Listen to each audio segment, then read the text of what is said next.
Picture your dream home. While you may be envisioning pools, saunas, and sea views, others have very different ideas for their perfect abodes. From mansions that look like they were designed by 3-year-olds to the biggest waste of $2.5 million you'll ever see, here are some dumb, expensive houses that are a waste of money.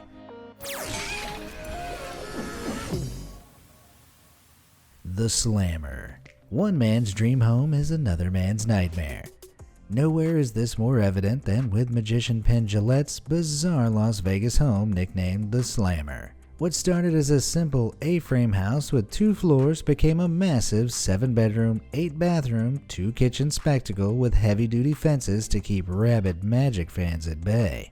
Although they'd have a hard time finding the place to begin with, as it's a very isolated property located in the middle of the Mojave Desert. To transform the property into what it is today, Gillette splashed out, buying land around the initial 2.5-acre property, turning it into a 10-acre compound. As it grew, the Slammer began to feature some, shall we say, unusual features. These included the questionable color scheme, eccentric architecture, and an eyebrow-raising mismatch of styles. Then, of course, there was the baffling toilet office, a Scrabble-themed bathroom, and murder scene-themed flooring. Who could forget the multicolored fake grass lawn? Though this might seem like the perfect place for an eccentric man of show business, even Gillette encountered issues. While he claimed that he would have lived there forever if he didn't have kids, children simply don't want to be raised in an isolated compound in the middle of the desert. The general ugliness of the place may not have flown too well with them either, and it made selling the property almost impossible.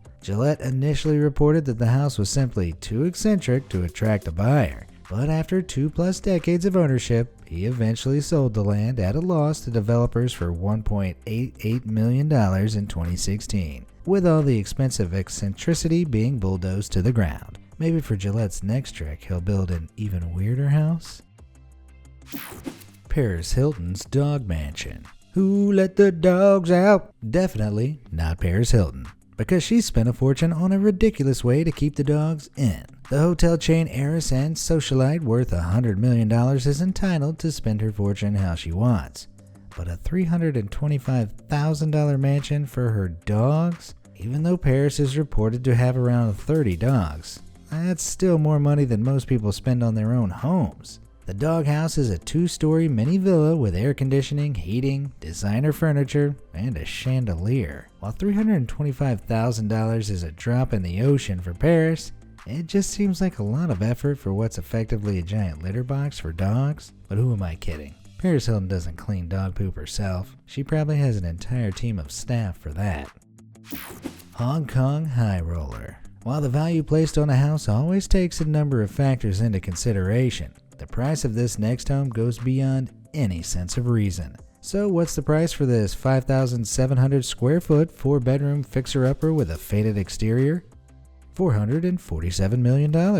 For perspective, that's enough to buy both of these private islands more than 3 times over. This somewhat shabby house sits on one of the costliest pieces of real estate in the world, the gated Middle Gap Road community in Hong Kong. Considering an empty lot on a nearby road sold to developers for $657 million, you might begin to understand the kind of money that gets thrown around in an area like this. You might even see this place as a bargain, but you'd be wrong. While the Middle Gap Road property has great views of Deepwater Bay and is a short drive from Hong Kong's central business district, a $447 million price tag still seems extortionate. It's no wonder there are still no takers, as the owners haven't budged on the price. But hey, throw in a couple of private islands and I'll take it. MCMANSIONS. With a name that intentionally compares homes to mass-produced fast food, you can probably guess there's not a lot of positive stuff to say about McMansions. These cheaply built, hugely overpriced types of mass-produced mansions are found throughout the United States, all in similar cookie-cutter styles that combine mismatched architectural styles, usually painted in an awful shade of beige. Throw in jumbled, illogical roof stylings, decorative hollow columns, out-of-place uneven turrets, and a total lack of balance and symmetry, and you've got yourself a prime McMansion. The houses are typically around 3,000 square feet with 9 to 10 foot ceilings and luxurious features like chandeliers hoteliers to help them hit the mansion definition and justify price tags in the millions. These slapdash homes were actually highly sought after in the early 2000s, as they were the middle ground between more modest suburban homes and the expensive homes in gated communities. But today, with more people aware of the poor quality architecture on show, which usually implies bigger issues with the construction quality, McMansions are mostly just seen as eyesores. In fact, people feel so passionate about the matter that there's even a website dedicated to criticizing them. You might say that's a little McMean, but I think it's absolutely McNecessary. Let me know what you think about McMansions in the McComments below. Statue of Liberty House. Derek Jeter might be one of the best baseball players of his generation, but his choices of home decor are a little questionable. The Miami Marlins part owner and former New York Yankees captain bought Franklin Castle, found in Greenwood Lake, New York in 2003 for just $425,000. It was a steal at the time, but the sale price he's now asking for his souped-up overhaul of the castle will leave your jaw on the floor, and not in a good way. While the mixture of castle bricks and modern walls looks a little McMansion-esque in themselves, there's another on-site eyesore that would turn away all but the most patriotic Americans. Meeting your gaze each time you look outside the window is a roughly 12 feet high replica of the Statue of Liberty. Unfortunately, it looks like a giant spray-painted version of a keyring you might find in a gift shop. But if tackiness and unnecessary excess are your kind of thing, there's more to be found inside. In terms of needless extravagance, the 12,000 square foot mansion goes above and beyond. With 8 bedrooms, 12 bathrooms, a study, a pool, multiple dining areas, and 5 kitchens. Now this wouldn't be so bad, except a number of these rooms have seriously questionable design choices, like this compressed kitchen, or the strange dated decor found in several of the leisure areas, which leaves them looking like someone's grandma's house. While it may have some rustic charm, the property was listed for a whopping $14.75 million, a price tag that's left it on the market for well over a year. It seems there's no patriot rich enough to fork out the cash for an on-site Statue of Liberty that comes with all that gray brick and old carpets. LA's Little Lodging. Now for a drastic change in size, only without a reasonable reduction in price to match it. This tiny home in Los Angeles somehow features 2 bedrooms and a bathroom and just 731 square feet. Despite a minimal, scruffy interior and a backyard in serious need of some TLC, this property recently sold for an unbelievable $1.3 million. While LA property is notoriously expensive this close to Santa Monica Pier, the only way you could justify spending this much is if there's a secret apocalypse survival bunker underneath. But as there's currently no sign of that, this property remains the most disappointing thing you could ever spend $1 million on. I'll tell you what definitely won't disappoint you though, taking a second to hit those like, subscribe, and notification buttons. It may not earn you $1 million, but the content you'll receive from this channel every day, priceless. Palo Alto Abode. Take a look at this itsy bitsy house and have a guess at how much it costs. Got a figure in mind? You'd be reasonable to guess anywhere below a couple $100,000. After all, there's just 636 square feet of living space, including 1 bedroom, 1 bathroom, and a hobby room. And while the decor is homely and welcoming, with details like limestone countertops in the kitchen and a wood-burning fireplace in the living room, the price is unbelievable. For sale at the eye-watering price of $1,590,000, the listing calls it a truly charming cottage in an excellent location. Translation, it's extremely tiny and you're really only paying for the location, which happens to be one of the most elite neighborhoods of Palo Alto, California. But what do you expect when your city's median average home value is over $3 million? Miami's finest. As you're hopefully beginning to see, not all stupidly expensive houses are massive. In fact, some of them aren't even houses at all. This 767 square foot, 1 bedroom, 1.5 bathroom apartment at the Satai Residences in Miami Beach was listed at $2.5 million, ranking it among the most expensive tiny homes in America. To play devil's advocate, the apartment does come with many luxuries like concierge staff, room service, and housekeeping. The complex reportedly has a fitness center too, though I think you'd find a better deal cramming your exercise equipment into Paris Hilton's dog mansion. Then again, the Hilton Kennel doesn't have those incredible bedroom and balcony beach views. Maybe that's why it didn't hit its target price and sold for a measly $1.4 million in 2017. That's basically chump change. Okay, I'll stop pretending to be rich now. Airport house. If you're ever flying to Ocala, Florida, you might be alarmed to look down and see that your airplane is passing over the airport. But don't panic, you're not on an unscheduled detour. You're just flying over the home of Saturday Night Fever star John Travolta. Travolta is such a huge airplane fanatic that he not only became a certified private pilot at the age of 22, but for years he lived in a functional private airport called Jumbo Lair. On the property, his 5-bedroom house is extravagant enough, with a swimming pool, fitness center, and a banquet hall that can house 400 guests. But the strange and stupidly excessive part is that it also has not one, but 2 airplane runways leading straight to the house. According to Travolta, he'd always wanted to be able to hop out of the front door straight into a plane to fly off to dinner somewhere nice. Plus, the poor fellow had never been able to see his planes from his yard until he extended the runway. Rich people problems, am I right?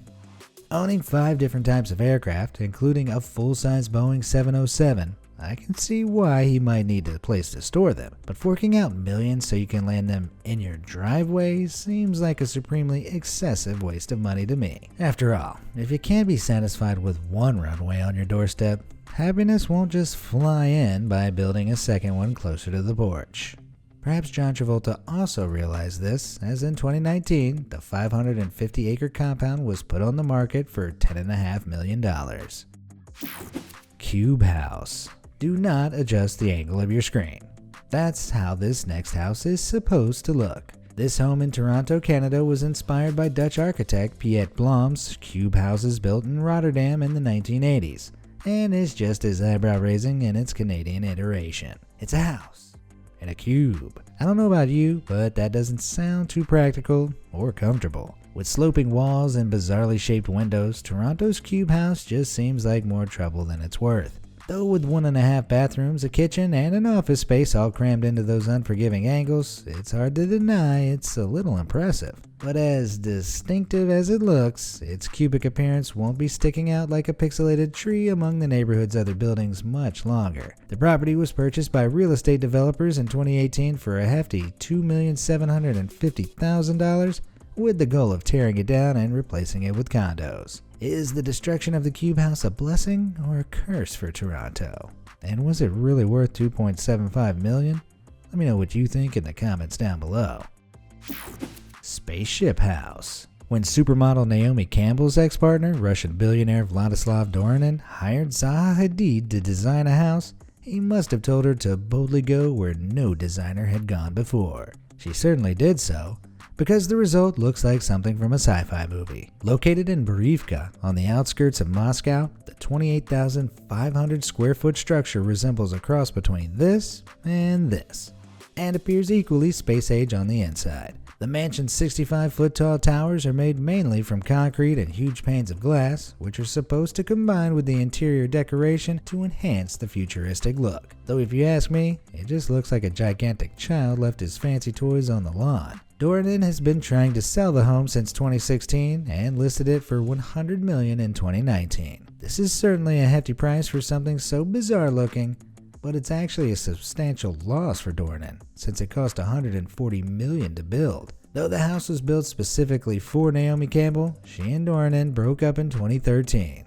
With that in mind, I can't help thinking this mansion was just a very expensive way of saying they needed some space.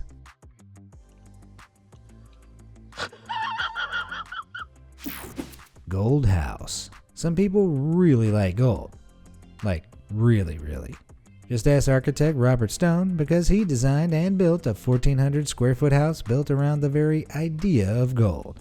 It's not actually made of the expensive metal we all know, but every aspect of the design is geared up to creating the illusion that it is. With walls and ceilings crafted from metal and polished into mirrors, it really does look like someone's dropped the world's largest gold ingot into the desert. And it's not just the exterior either. The interior is similarly outfitted in hues of white, gold, and champagne. It's beautiful, sure, but But here's the problem. The house, which Stone calls Aceto Dorado, or gold acid, is located in the Southern California desert. As you might expect, deserts get hot, so sitting in a metal building covered in mirrored surfaces is going to get very sweaty very quickly, like a greenhouse. But gold. Even so, Aceto Dorado is being offered as a vacation home at $440 a night. So I can only assume they have some top-of-the-line air conditioning. Would you shell out for this expensive night of luxury? Let me know in the comments below. Lego house. If as a child I'd been told that somewhere a real home made out of Legos existed, I'd be straight out the door to begin my pilgrimage there. But it's true. A Lego house was indeed constructed by the BBC's James May and a group of 1,000 volunteers back in 2009. May and his crew used 3.3 million Lego bricks to build a 20-foot tall Lego home in Surrey, England in 2009. It came complete with a working toilet, sink, and a very uncomfortable bed. All made from Lego bricks. While the Lego house was intended to be relocated to Legoland in Berkshire, the cost and logistics provided too much to be worthwhile. It would have cost an estimated $60,000 to dismantle and rebuild on top of the initial build cost. And if the average price per brick is 10 cents, then it likely cost around $330,000 to initially build. And that's before factoring in the TV cruise payment. But after all the effort of construction, despite attempts to save the Lego house, it was eventually demolished. As entertaining as the televised build was, building one of your own only seems like a worthwhile investment if you're a 6-year-old billionaire. Even so, the demolition of James May's project didn't stop future attempts at building a real-life functional Lego house. In 2015, an overly optimistic individual tried to raise $1 million on Kickstarter to do this. To this day, however, it's only received $33 from 7 backers. I'd say that's a sign it's time to let go of the idea. Transparent house. Many architects try to design houses that allow plenty of natural light, but this next house design is just ridiculous. Natural light is the whole idea behind this transparent house, a proposed concept home from Sue Fukimoto Architects. Inspired by humanity's ancestors who lived in trees, the idea is to be able to sit anywhere and be bathed in sunshine.